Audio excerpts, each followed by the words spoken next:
ప్రపంచంలో భార్యాభర్తల బంధాన్ని అన్నిటికన్నా గొప్ప బంధంగా చెప్పుకుంటారు. అదే సత్యం కూడా. సప్తపది వేసి 7 జన్మల వరకు ఒకరితో ఒకరు బంధాన్ని ఏర్పరచుకుంటారు. ఒకరికొకరు అర్ధాంగిగా మారుతారు. అర్ధాంగి అంటే అర్థం, అర్ధభాగము అని. దీని గొప్పతనం మీకు అర్థమవుతుందా? మన సమస్త జీవితాన్ని ఒకరితో పంచుకోవటం.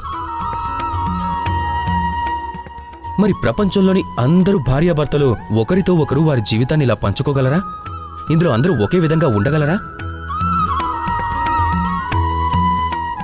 తమ జీవితాన్ని వేరొకరితో పంచుకోవటం కోసం అన్నిటికన్నా గొప్ప విషయం ఏమిటంటే ఆమోదించటం. అప్పుడే ఈ సంబంధం పెరుగుతుంది. అప్పుడే ఈ సంబంధం ఇంకా అందంగా మారుతుంది.